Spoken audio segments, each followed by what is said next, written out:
सम्माननीय सभामुख महोदय, आज देश कोभिड-19 को महामारी को दोस्रो लहरबाट आक्रान्त भइरहेको छ। हजारौं मानिसहरू अस्पतालमा, हजारौं घरमै बसेर स्वास्थ्य लाभ गरिरहनु भएको छ या उपचार गराइरहनु भएको छ। कतिपय नागरिकको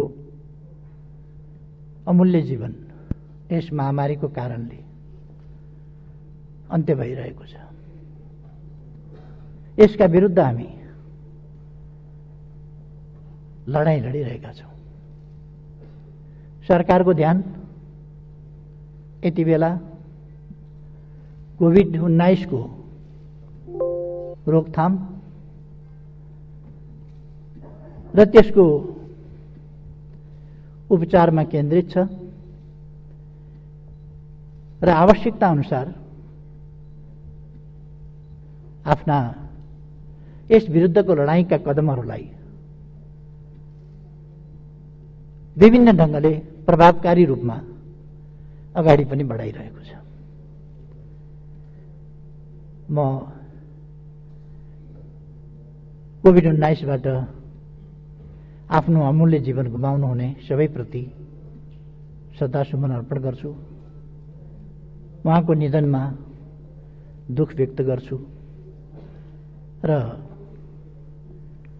उपचाररत र संक्रमित सबैको शीघ्र स्वास्थ्य लाभको कामना गर्दछु।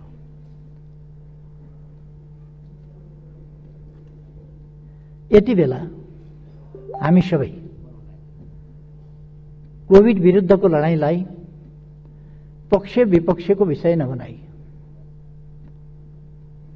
हामी सबैको यो अदृश्य यो भयानक साझा शत्रु, जसले हाम्रो देशलाई मात्रै होइन आज विश्वलाई नै आक्रान्त बनाएको छ, विश्वलाई नै मानवीय क्षति, सामाजिक जनजीवनलाई अस्तव्यस्त बनाउने र अर्थतन्त्रलाई गम्भीर प्रतिकूल असर पार्ने यस्ता खालका कामहरू यस रोगले गरिरहेको छ। यति बेला हामी सबै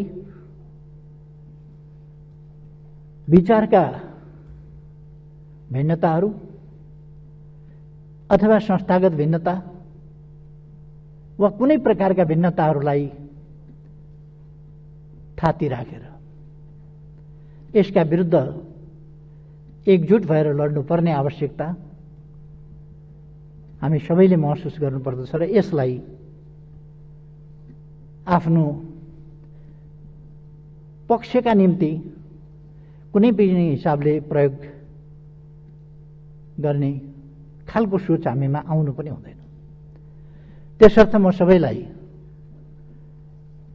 सरकारका प्रयासहरूमा साथ सहयोग दिन र यस अभियानमा सबै पक्ष, सञ्चार माध्यम, राजनीतिक दलहरू, सङ्घ संस्था लगायत सबै एकजुट भएर यस लडाईँमा सामेल हुन र कोभिडलाई पराजित गर्ने हाम्रो साझा उत्तरदायित्व त्यसलाई वहन गर्न सबैमा आग्रह पनि गर्न चाहन्छु। सम्माननीय सभामुख महोदय, यस्तो बेलामा यस्तो परिस्थितिमा आज हामी स्थिरता र स्थायित्वका साथ एकताबद्ध भएर राष्ट्र जनताले देख्ने गरी, जनताले बुझ्ने गरी, अनुभव हुने गरी यस काममा सबै एकजुट भएर लागेको हुनुपर्ने थियो। तर मैले अलिकति दुःखका साथ नै भन्नुपर्छ, हामी त्यसरी जान सकेनौं। कारण जेसुकै होस्, तर हाम्रा गतिविधिहरू, हाम्रा चिन्तनहरू, हाम्रा प्रयासहरू, हाम्रा ध्यानहरू जे कुरामा केन्द्रित हुनु पर्थ्यो त्यस कुरामा केन्द्रित हुन सकेनन्। सरकारले आफ्ना ध्यान कोभिड विरुद्धको लडाईँमा केन्द्रित गर्न चाह्यो, विकासका प्रश्नहरूमा केन्द्रित गर्न चाह्यो, सामाजिक जनजीवनमा बढी क्षति र खलबलाहट पैदा हुन नपाओस्, अर्थतन्त्रमा प्रतिकूल असर न्यून गर्न सकियोस्, यस कुरामा सरकार लाग्यो। तर सरकारले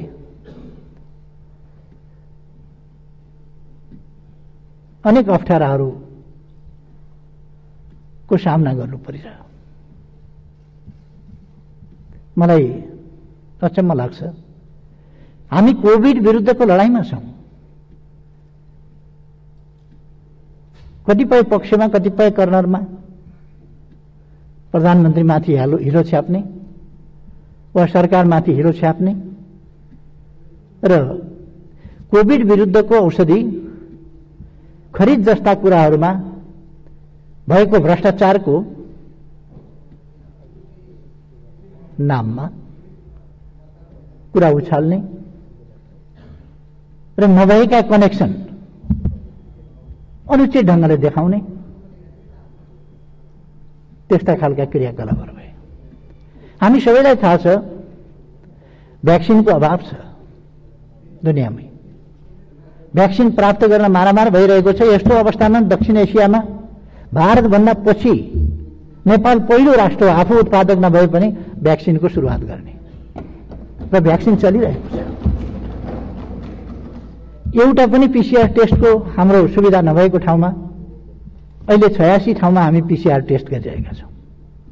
त्यो सुविधा हामीसँग छ। त्यस प्रकारका अस्पताल, शैय्या, अक्सिजन, भेन्टिलेटरको पर्याप्तताको त कुरा छोडौं, न्यूनतम आवश्यकता पनि पूरा गर्न सक्ने अवस्थामा हामी छँदै थिएनौं। त्यस स्थितिमा अहिले हामीले यसबीचमा थुप्रै कोभिड विरुद्धको लडाईँको सन्दर्भमा स्थानीय तहहरू, प्रदेश सरकारहरू, संघ संस्थाहरू सबैको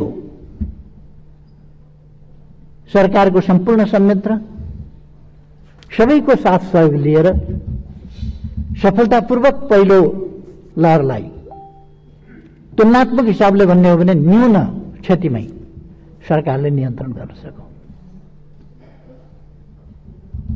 तर फेरि म कारणहरूमा गइरहन अहिले चाहन्न, तर फेरि दोस्रो वेभ सिर्जना भयो। आज हामीले यसको सामना गर्नुपर्नेछ र हामी यसमा जुटिरहेका छौं। म सरकार यसमा सम्पूर्ण रूपमा ध्यान केन्द्रित गरेर, साधन स्रोत केन्द्रित गरेर नयाँ नयाँ अस्पतालहरू, नयाँ नयाँ बेडहरू, नयाँ नयाँ आईसीयू, अक्सिजन उत्पादनको क्षेत्रमा वृद्धि, सिलिन्डर विभिन्न ठाउँबाट प्राप्त गर्नेदेखि लिएर सिलिन्डर बाहिरबाट मगाउनेदेखि, विभिन्न देशबाट भ्याक्सिनहरू मगाउनेदेखि यी सबै कामहरू गरिरहेका छौं। यसमा यदि कहीँ कतै यसमा पनि कोभिडको यस्तो महामारीमा हामीले भनेका छौं जनताको जीवन रक्षा पहिलो शर्त हो, पहिलो कुरा हो। यस्तोमा पनि यदि कसैले यस्तो महामारीको साझा संकटका बेला, साझा समस्याको समाधान गरिरहेका बेला पनि यदि कसैले यसमा पनि भ्रष्टाचार गर्छ भने त्यस्तो अपराध कुनै पनि हालतमा क्षम्य हुँदैन र हामी कसैलाई पनि छुट दिनेवाला छैन। त्यसमा छानबिन हुन्छ, कारबाही हुन्छ दोषी पाइयो भने। तर यहाँ त कस्तो छ भने फलानु देशको अफिसरसँग प्रधानमन्त्रीले गरेको हस्ताक्षर अनअफिसियल अनुवादको कपीमा चाहिँ हस्ताक्षर। यो भन्दा तमासा के हुन्छ? अनअफिसियल प्रतिमा हस्ताक्षर हुन्छ कहीँ? अनअफिसियल अनुवाद ओरिजिनल कपी होइन। कुनै हस्ताक्षर हुन्छ भने पनि ओरिजिनल कपीमा हुन्छ होला नि। अनअफिसियल, अनौपचारिक, अनुदित प्रति भनेर प्रचार गरिन्छ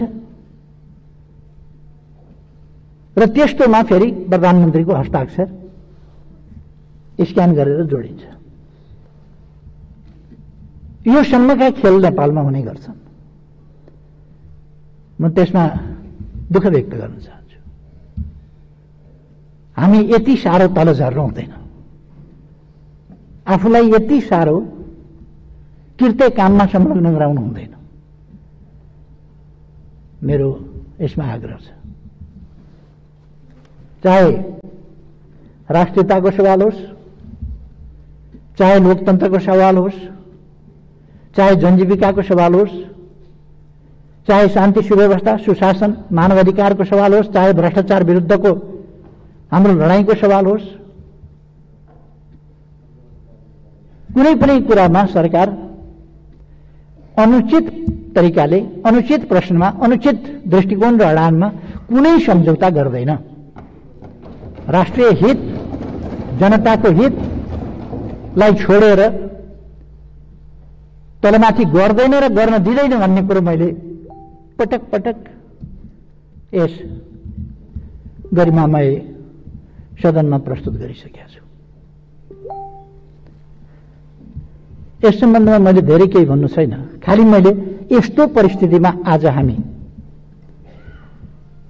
राजनीतिक अवस्थाको कारणले मैले यस सदनको ममाथि विश्वास छ भन्ने कुराको पुष्टि गर्न आवश्यक ठानेकोले आज यो प्रस्ताव राख्न म यहाँ उभिएको छु। म विश्वास गर्छु हामी संलग्नतामा होइन, म कहाँ संलग्न छु, मेरो संलग्नता कहाँ छ भन्ने कुरामा होइन, हामी सार्वभौम जनताको प्रतिनिधित्व गरेर यहाँ उभिएका छौं। सार्वभौम जनताको भावना र हितहरूको प्रतिनिधित्व हामी गर्छौं। यस्तो अवस्थामा हामीले विचारको आग्रहका साथ होइन, आफ्ना स्वार्थहरूबाट निर्देशित भएर होइन, हामीले म कहाँ छु, कहाँ आबद्ध छु, कहाँ सम्बद्ध छु भनेर होइन, आबद्धता वा संलग्नतालाई हेरेर होइन, सत्यलाई पछ्याएर निर्णय गर्नुपर्ने अवस्था छ र निर्णय हामीले त्यसरी गर्न सक्नुपर्छ। यदि हामीले सच्चाइलाई पछ्याउँछौं भने वर्तमान सरकार कुनै हिसाबले विश्वास गर्नु नपर्ने सरकार हुँदै होइन। राष्ट्रियताको हिसाबले, राष्ट्रियताको प्रश्नमा मैले धेरै भन्नु पर्ला जस्तो लाग्दैन। एउटा अग्नि परीक्षा होइन, राष्ट्रिय हितको रक्षा सम्वर्धनको प्रश्नमा, राष्ट्रियताको रक्षा र सम्वर्धनको प्रश्नमा, स्वाधीनता स्वतन्त्रताको वास्तविक अर्थमा व्यवहारिक रूपमा कार्यान्वयन गर्ने सन्दर्भमा, भौगोलिक अखण्डताको रक्षा र पहरेदारी गर्ने सन्दर्भमा, राष्ट्रिय हितलाई सर्वोपरि राखेर व्यवहार गर्ने सन्दर्भमा र राष्ट्रिय स्वाभिमानलाई माथि उठाउने सन्दर्भमा वर्तमान सरकारले कुनै पनि कसर नराखेको कुरा यो तर्कभन्दा माथि छ। तथ्यहरूले यसलाई तर्क गरिरहनु पर्ने होइन, तस्बिर आफै बोल्छ भने जस्तो।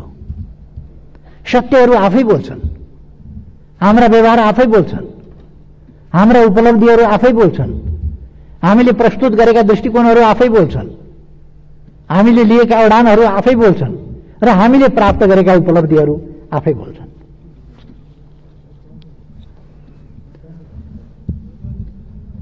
तसर्थ राष्ट्रियताको सवालमा नेपालले अन्तर्राष्ट्रिय मञ्चहरूमा खेलेको भूमिका, यी सबै हिसाबले हेर्ने हो भने पनि नेपाल एउटा सुनिन थालेको, देखिन थालेको, सुन्नुपर्ने आवश्यकता महसुस गर्न थालिएको देशको रूपमा स्थापित भएको छ। मैले धेरै भन्नु पर्ला जस्तो लाग्दैन, म धेरै स्मरण पनि गराइरहनु पर्ला जस्तो लाग्दैन। हाम्रा कामहरू आफै बोल्छन्। त्यसकारण राष्ट्रियताको पक्षमा त्यति स्पष्ट, त्यति सुदृढ, त्यति व्यवहारिक र त्यति उपलब्धिपूर्ण ढंगले अगाडि बढेको सरकारलाई विश्वास नगर्नुपर्ने कुनै कारणै छैन। यदि हामी आइडियोलोजिकल प्रेजुडिस राख्छौं भने बेग्लै कुरा हो। संलग्नतालाई अनुचित महत्व दिन्छौं भने बेग्लै कुरा होला, होइन भने यसमा अविश्वास गर्नुपर्ने या विश्वास गर्न नसकिने कुनै कारणै हुँदैन। सम्माननीय सभामुख महोदय, त्यसै गरेर सुशासन, शान्ति सुव्यवस्था र राष्ट्रिय समस्याहरूको समाधानको सन्दर्भमा समस्याहरूलाई थाती राखेर समस्याहरूको गीत मात्रै गाएर होइन, समस्यालाई समाधान गरेर अगाडि बढ्ने सन्दर्भमा यो सरकार जुन प्रभावकारिताका साथ, जुन सफलताका साथ अगाडि बढेको छ, त्यस सन्दर्भमा यस सरकारमाथि विश्वास नगर्नुपर्ने कुनै कारण छैन र हुन सक्दैन। हामीले वैचारिक हिसाबले संविधानको स्वीकार्यता, धारणा वा संविधानको सर्वस्वीकार्यता, सर्वग्राह्यताका प्रश्न हामीले उठाउने गर्यौं कहिले कहिले। ती प्रश्नहरूको सन्दर्भमा अब नेपालमा त्यस प्रकारको कुनै समस्या छैन जो आधारभूत रूपमै संविधान मान्दिन भनोस्, त्यस्तो समस्या छैन। जहाँसम्म संविधानमा यो वा त्यो पक्षमा यति सन्तुष्टि रह्यो, यति असन्तुष्टि छ, यो ठाउँमा सच्याउनु पर्छ भन्ने कुरा, त्यो त व्यवहारका क्रममा संसारमा जुनसुकै पनि संविधान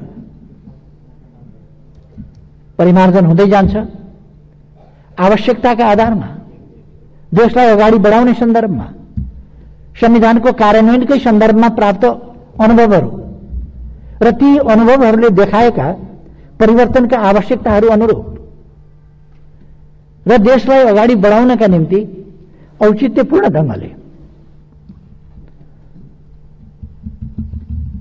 समयानुकूल ढंगले संविधानमा संशोधन गर्न सकिन्छ, गर्न पर्ने हुन्छ र त्यसका लागि त सरकार सबै पक्षसँग छलफल गर्न, त्यसका लागि मस्यौदाका सन्दर्भमा, संविधानको सन्दर्भमा मस्यौदा गर्ने सन्दर्भमा, त्यो मस्यौदा भनेको सुझावका लागि, संविधान संशोधन कहाँ गर्नुपर्छ त्यसको अध्ययनका लागि एउटा कार्यदल पनि बनाउन सकिन्छ। त्यस्तो कार्यदलबाट आएका सुझाव अनुसार आवश्यक संशोधन पनि गर्न सकिन्छ। संविधान असंशोधनीय दस्तावेज होइन भनेर मैले धेरै पटक यही रोस्टमबाट पनि बोलेको छु सुरुदेखि नै। औचित्यको आवश्यकताको आधारमा संविधान संशोधन हुन सक्छ। बाँकी आधारभूत रूपमा आज सिङ्गो देश अब कसैले विखण्डनको राजनीति बोक्दैन। विखण्डनको राजनीति विभाजनको राजनीति होइन। देशको सार्वभौमसत्ता, स्वाधीनता र भौगोलिक अखण्डताको सन्दर्भमा अब कुनै विवाद छैन र पृथकतावादको विचार बोक्ने पक्षलाई पनि हामीले संविधानको मूलधारमा ल्याइसकेका छौं। त्यसै गरेर राजनीतिक उद्देश्य प्राप्तिका लागि अथवा आफ्ना माग र आकांक्षाहरू पूरा गर्नका लागि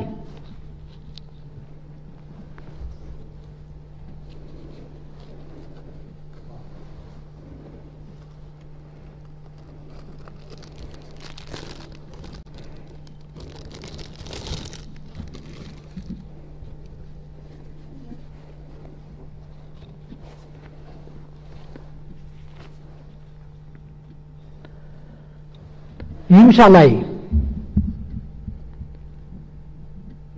माध्यम बनाउनु पर्छ भन्ने जुन सोचहरू रहेका थिए ती सोचहरू पनि अब अन्त्य भएका छन्। सरकारले संवादको माध्यमबाट हिंसाको विचार र मार्ग परित्याग गराएर शान्तिपूर्ण राजनीतिको मूलधारमा त्यस्तो पक्ष र शक्तिहरूलाई पनि ल्याइएको छ।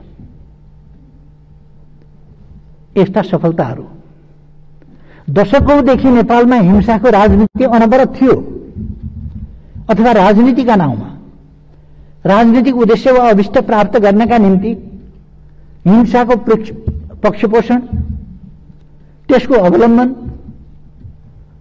गर्ने शक्तिहरू थिए। त्यसले देशमा एउटा भएको र क्षतिको स्थिति लगातार राखेको थियो। त्यो अन्त भएको छ।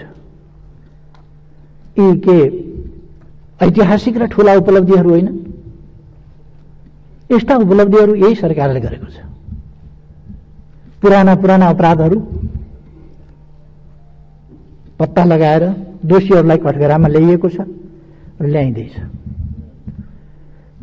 सफलता नदेख्ने एकाध सफलता प्राप्त गर्न अलिकति विलम्ब भयो भने त्यो देख्ने र त्यसलाई अत्यन्तै बढाई चढाइकन बुझ्ने यो खालका तरिकाहरूमा हामी जान हुँदैन भन्ने मलाई लाग्छ। सरकारका प्रयासहरू कस्ता छन्, गरिरहेको छ कि छैन, कुनै कुनै कुरामा सफलता प्राप्त गर्न अलिकति समय पनि लाग्न सक्छ। प्रश्न त्यति मात्रै हो। तर सरकार सफल भएर छोड्छ। हिजोदेखिका विभिन्न खालका अपराधिक क्रियाकलापहरूको सन्दर्भमा छानबिन गर्ने र दोषीमाथि कारबाही गर्ने काम वर्तमान सरकारले गरेको छ। यसले मैले पहिले नै भने दोषीको अनुहार हेरेर कारबाही गर्ने कि नगर्ने होइन,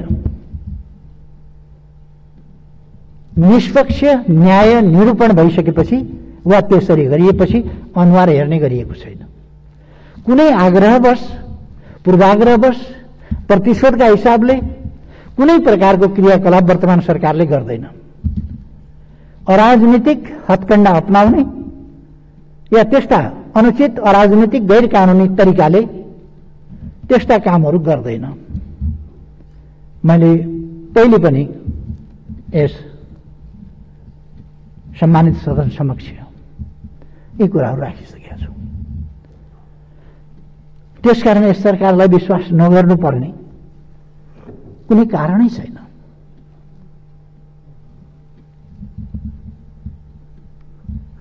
राजनीतिक शक्तिहरूका बीचमा गाउँ कोट्याइकन राजनीतिक शक्तिहरूका बीचमा किन चुनिँदैन भनेर चुनाउनका लागि तानातान गरिकन, किन भत्किँदैन भनेर ठोकिकन भत्काउन लाग्दा पनि शान्ति सुव्यवस्थाको स्थिति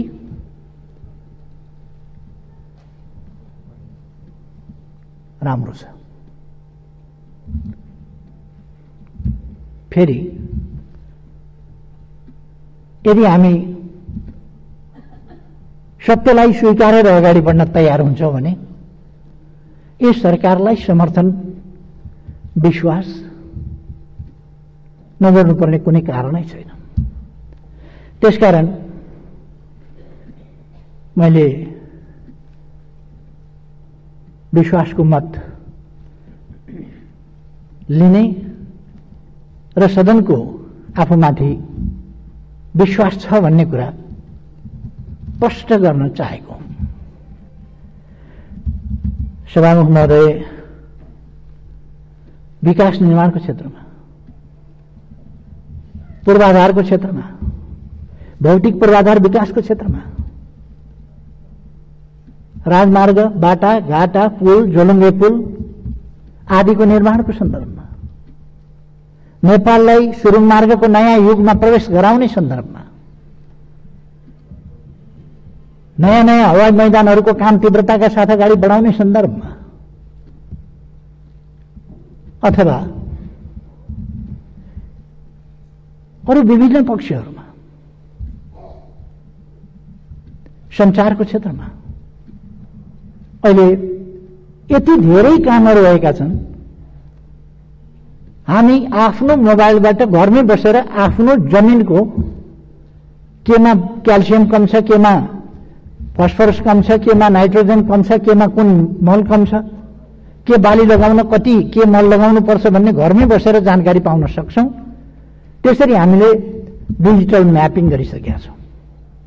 नागरिक एप्स बनाइसकेका छौं जसबाट बैंकिङ कारोबार आदि गर्न सक्छौं।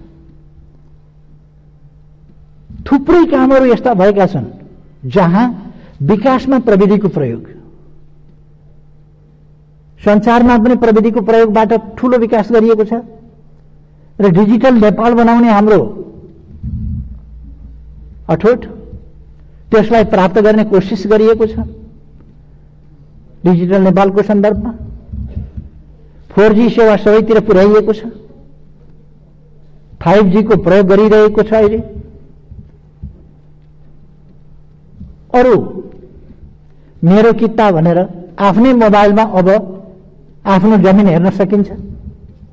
कहाँनिर छ आफ्नो जमिन, कुन किता हो, कति छ, त्यसको आकार कस्तो छ, ती सबै हेर्न सकिन्छ र त्यसको त्यसै मार्फत कारोबारहरू गर्न सकिन्छ। अब कुनै कर तिर्नु पर्यो भने कुनै मोबाइलको चार्जदेखि लिएर अनेक कुराहरू तिर्नका लागि या भूमि कर तिर्नका लागि, लाइसेन्स रिन्यू गर्नका लागि, अनेक चीजका लागि कार्यालय अड्डा धाइरहनु पर्दैन। घरै बसेर हामी ती कामहरू गर्न सक्छौं। अथवा त्यसरी नेपाललाई एउटा प्रविधि प्रयोग गरिरहेको आधुनिक देशमा त्यस रूपमा हामीले अगाडि बढाएका छौं। मेलम्ची अगाडिदेखि सुरु भएको थियो। कसले सुरु गर्यो भन्ने बहस पनि चले। राजा वीरेन्द्रका समयदेखि चलेको थियो। किशुनजीले 48 सालको निर्वाचनका बखत त्यो प्रसंग फेरि उठाउनु भएको थियो। अगाडिका सरकारहरू पनि लागे, तर अहिलेको सरकारले विशेष तीव्रता दियो र काठमाडौँमा 17 करोड लिटर पानी ल्याइयो। अरू केही वर्षभित्र 17 करोड लिटरको हिसाबले याङ्ग्री र लार्केबाट अरू 17 करोड लिटर ल्याइँदैछ र जम्मा 51 करोड लिटर पानी काठमाडौँमा ल्याइन्छ। त्यसो भएपछि काठमाडौँमा पानीको कहीँ कमी छ भन्ने स्थिति हुँदैन। यी काम पनि गरेकै छ। पुनर्निर्माणका कामहरूमा तीव्रताका साथ गरेको छ। केही ठाउँमा केही प्राविधिक हिसाबले, केही पुरातात्विक महत्त्वका र त्यसै गरी त्यस्तै वस्तुबाट निर्मित गर्नुपर्ने भएको हुनाले सिकर्मी डकर्मीदेखि लिएर तालिम गर्नुपर्ने प्रश्नहरूले गर्दा जनशक्तिको निर्माणका लागि जनशक्तिको दक्ष जनशक्तिको त्यसका निम्ति आवश्यक जनशक्तिको कमीको कारणले गर्दा अलिकति विलम्ब भएको होला। नत्र भने हामी सबैलाई थाहा छ हाम्रा अगाडि धरहरा यति छोटो अवधिभित्र निर्माण भएको छ, उद्घाटन भएको छ। रानीपोखरी उद्घाटन भएको छ, दरबार हाई स्कुल उद्घाटन भएको छ, बसन्तपुरको त्यो भत्किएको बसन्तपुरको ध्वस्त भएको बसन्तपुरको अहिले त्यसको दृश्य नै फरक परेको छ। अरू धेरै ठाउँमा सिंहदरबारको प्रबलीकरण, प्रधानमन्त्री कार्यालय अहिले पहिले भत्किएकै सिंहदरबारमा फेरि बनाइवरिकन सारिसकिया छ। हामीले अरू निर्माण कार्यहरू त्यसै गरी अगाडि बढाएका छौँ। अस्पताल, विद्यालय, अरू निजी आवासहरू र पुरातात्विक महत्त्वका ऐतिहासिक धरोहरहरूको पुनर्निर्माण कार्य यिनीहरू असाधारण ढङ्गले भएको छ। मैले भन्ने गरेको छु नि, लगभग वर्षमा 10 किलोमिटर जसो बाटो बन्ने ठाउँमा दिनमा 6 किलोमिटर बाटो बनिरहेको छ। दिनमा 6 किलोमिटर कालोपत्रे बाटो बनिरहेको छ, जबकि वर्षमा 10 किलोमिटर बन्ने स्थिति हो। यो रफ्तार, यो तीव्रता आजको सरकारले दिएको छ। तराई सुनकोशी त्यहाँ बगिरहेको थियो, तराई एउटा डाँडा परि तराईका खेतहरू सुक्खा थिए। अहिले सुनकोशी मरिन डाइभर्सन, त्यसलाई बागमतीमा लगेर सिंचाइ गर्ने काम 5 वर्षभित्र त्यसलाई सम्पूर्ण रूपले पूरा गर्ने र सञ्चालन गर्ने गरी शिलान्यास भइसकेको छ र काम अगाडि बढेको छ। अरू आयोजना फेरि बन्दैछन्। यसरी कति नयाँ कामहरू, नयाँ 12वटा स्मार्ट नयाँ सिटीहरू स्मार्ट सिटीको रूपमा विकास हुँदैछन्। अब ती कामहरू भइरहेका छन्। कृषिको आधुनिकीकरणका कामहरू, ध्वस्त भएको पर्यटन क्षेत्रलाई फेरि उठाउने कुरा, उद्योगहरूलाई कसरी सुरक्षित संरक्षित गरेर अगाडि लाने तत्सम्बन्धी कुरा, व्यापार सन्तुलन आफ्नो अनुकूल बनाउँदै जाने। पहिले जुन व्यापार असन्तुलन थियो त्यसलाई न्यूनीकरण गर्दै लगिएको छ र व्यापार असन्तुलनलाई, घाटालाई कम गर्दै लगेर अनुकूल सन्तुलनतर्फको हामीले बाटो समातेका छौँ र उल्लेख्य उपलब्धि हासिल गरेका छौँ।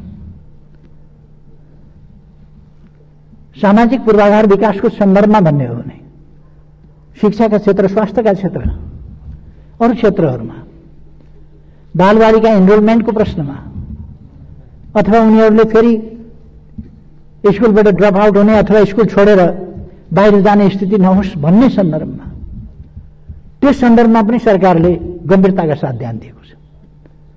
उच्च शिक्षालाई, विश्वविद्यालयहरूलाई अनुसन्धानका केन्द्र बनाउने, अनुसन्धानमुखी, व्यवहारमुखी, आधुनिक शिक्षा, प्रतिस्पर्धी शिक्षा, त्यो कुरा उपलब्ध गराउने, यस सन्दर्भमा सरकारले ध्यान दिएको छ।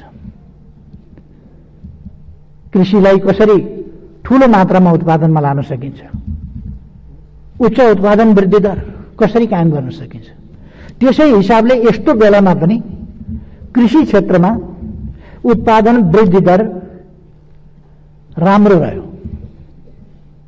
धानमा 9%, मकैमा 6%, अरू साला खाला गर्दा पनि लगभग 6% को कृषि उत्पादनमा वृद्धि भएको छ। माछा, मासु, अंडा, दूध आदि क्षेत्रमा हामी आत्मनिर्भर भएका छौँ। स्वास्थ्य क्षेत्रमा मैले भनिरहनु पर्दैन, यति धेरै अस्पतालहरू नयाँ बनेका छन्, सञ्चालनमा आएका छन् र हामी तिनलाई जनशक्तिको हिसाबले, दक्ष जनशक्तिको हिसाबले, आवश्यक जनशक्तिको हिसाबले र साधनहरूको हिसाबले, स्रोतहरूको हिसाबले तिनलाई प्रभावकारी बनाउने प्रयासमा लागिरहेका छौँ। तसर्थ मैले भन्ने गरेको छु, धेरैपल्ट मैले भनेको छु, ढुङ्गा टिपेर फ्याँकिदिने, जहाँ खस्छ त्यही मेरो निशाना थियो भन्ने हामीले गरेका छैनौँ। हामी गन्तव्य निर्धारण गर्छौं। हाम्रो गन्तव्य कहाँ हो त्यो निर्धारण गर्छौं र त्यसमा पुग्नका लागि हाम्रा नीति, हाम्रा कार्यक्रम, हाम्रा योजनाहरू, हाम्रा लक्ष्यहरू हामी तदनुसार निर्धारण गरेर हरेक क्षेत्रमा त्यसरी अगाडि बढिरहेका छौं। त्यसकारण यो अन्धाधुन्द यो सरकार गइरहेको छैन। समृद्ध नेपाल, सुखी नेपाली यो राष्ट्रिय आकांक्षा, हामी सबैको आकांक्षा, सम्पूर्ण नेपालीको आकांक्षा। नेपाल समृद्ध होस्, विकसित होस्, आधुनिक होस्। नेपालको सबै क्षेत्रका सबै व्यवसायका जनता को आम्दानी राम्रो होस्, रोजगारीका अवसरहरू सिर्जना गरौं, युवा शक्तिलाई पलायन हुन नदिउँ, स्वदेशमै रोजगारीका अवसरहरू सिर्जना गरौं। यस काममा सरकार लागेको छ। मेरो नेतृत्वमा सरकार बन्दा कति लाख हो, कति लाख, 45 लाखदेखि 70 लाख भन्छन् मान्छेले। एकिन डाटा त्यति छैन।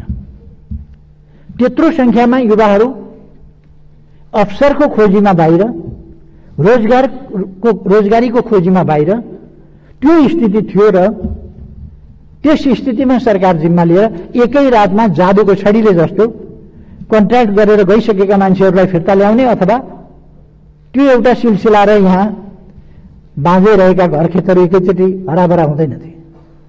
जनतालाई मोटिभेट गर्ने, इन्सेन्टिभ दिने, त्यसबाट उनीहरूलाई प्रेरित गरेर काममा उत्पादनका लागि लगाउने लगायतका कामहरू हामीले गर्नु पर्थ्यो। ती काम हामीले गरेका छौं। त्यस दिशामा हामी लागेका छौं।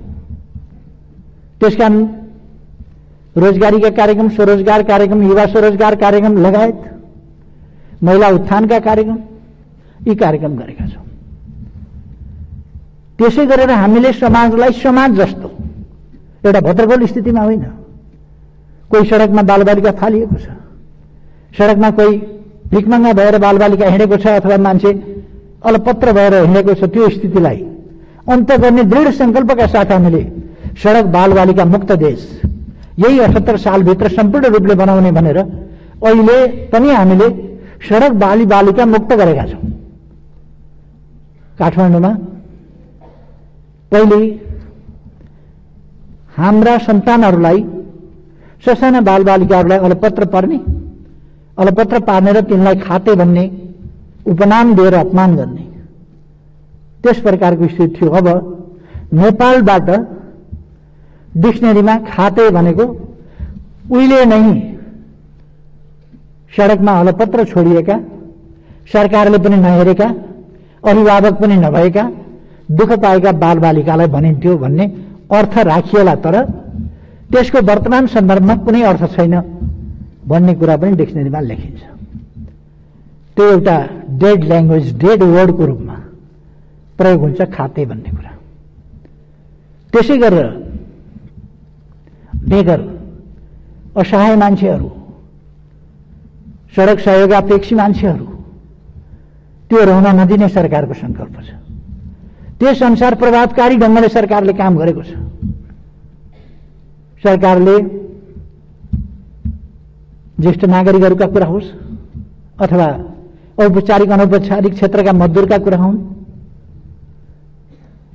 योगदानमा आधारित सामाजिक सुरक्षाका कुराहरू, ज्येष्ठ नागरिकहरूलाई 1 लाखसम्मको स्वास्थ्य बीमाको कुरा होस् अथवा स्वास्थ्य बीमाको क्षेत्रमा अत्यधिक जनसंख्यालाई सामेल गर्दै लाने कुरा होस्, यी तमाम कुरामा यस सरकारले असाधारण महत्त्वका कामहरू गरेको छ, दूरगामी महत्त्वका काम गरेको छ, सकारात्मक काम गरेको छ, जसले नेपाललाई यी 3 वर्षमा एउटा बेग्लै अवधारणा, बेग्लै सोच, बेग्लै उचाइ, मान्छे बस्न लायकको देश, मान्छे बस्न लायकको समाज र हेर्दा लाज नहुने खालको समाज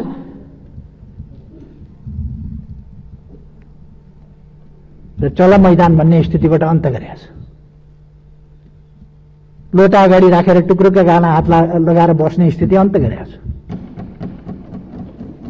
एउटा सभ्यताको श्रेणीमा देशलाई उठाएको छ।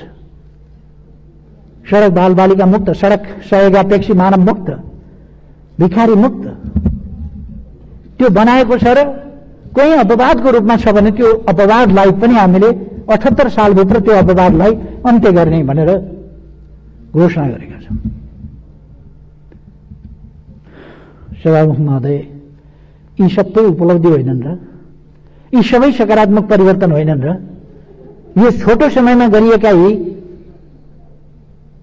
एउटा भिजनको कार्यान्वयनका परिणतिहरू होइनन् र हामी राजनीतिलाई के बनाइरहेका छौँ? आज राजनीतिलाई स्वार्थको धुनो सोझ्याउने एउटा अस्त्रको रूपमा मात्रै बुझ्दैछौँ कि देश बनाउने संकल्पको रूपमा बुझ्दैछौँ राजनीतिलाई? राजनीति, सम्माननीय सभामुख महोदय, देश बनाउने, देश र जनताको सेवा गर्ने एउटा माध्यम हो। यो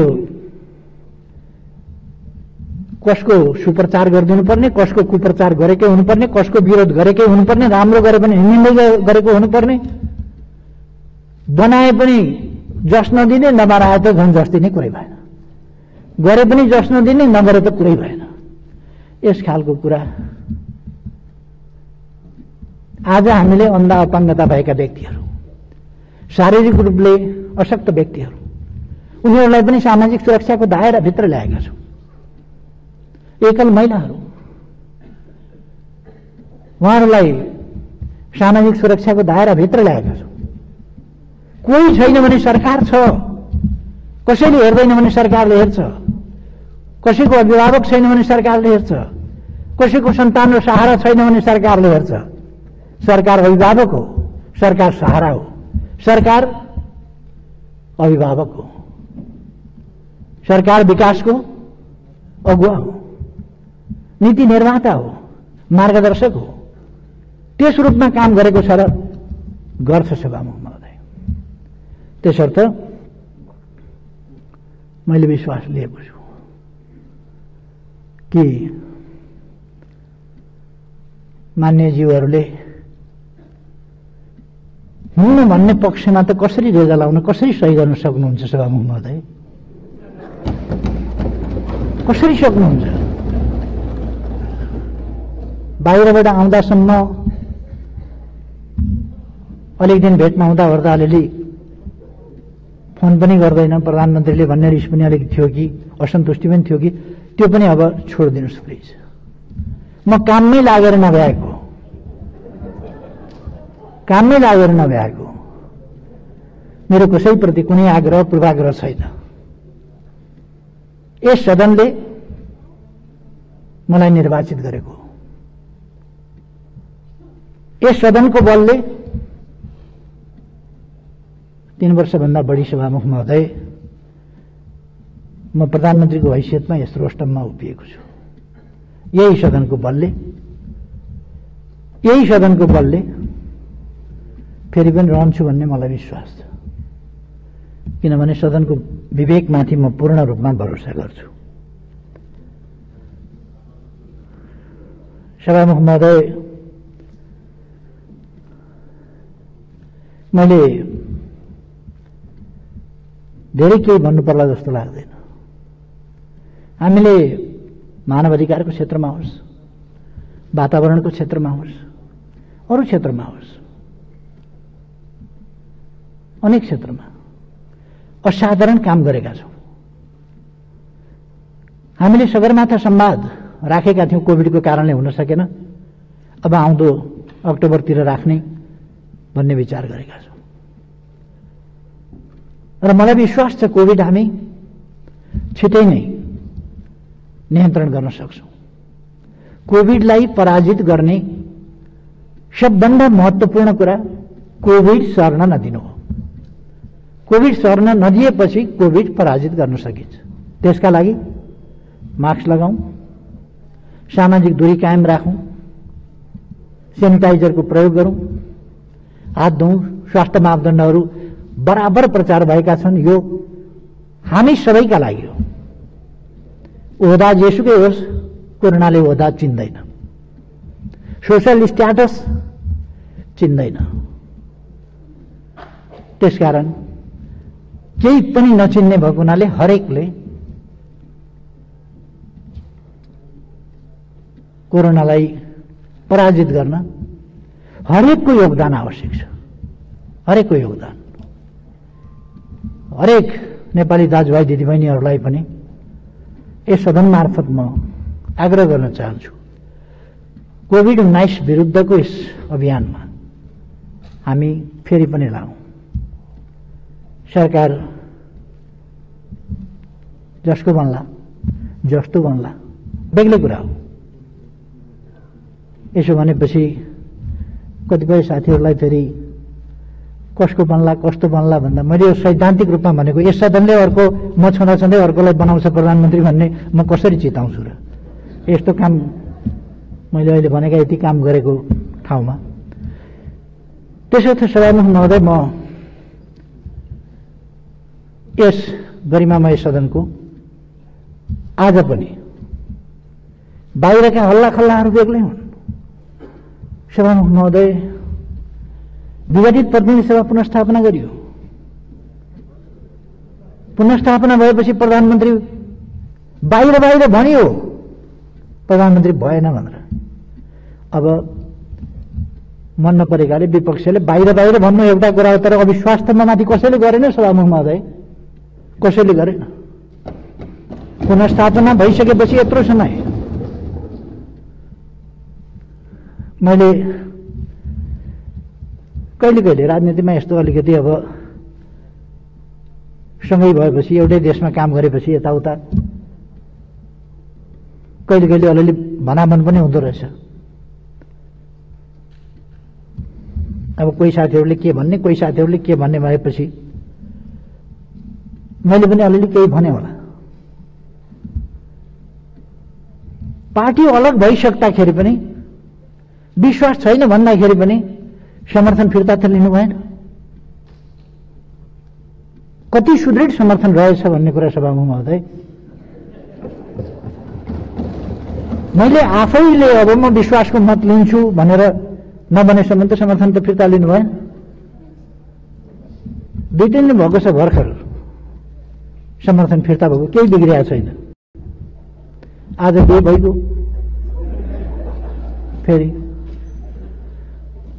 त्यसकारण मेरो सबै दलका सबै मान्यजीहरूसँग आग्रह छ, यदि कुनै दलले नदिने भन्ने निर्णय गरेर आउनु भएको छ भने पनि नेताले यी दिनु भनिदिएपछि पछि गएर सच्याउन सांसदहरू खुसी हुनुहुनेछ। यसर्थ सभामुख महोदय, म संविधानको धारा 100 को उपधारा 1 बमोजिम यस गरिमामय संसदको विश्वासको मत माग्न चाहन्छु र ममाथि यस सदनको विश्वास छ भन्ने कुराको पुष्टि आज यस सदनले गरोस् भन्ने चाहन्छु। त्यसैकारण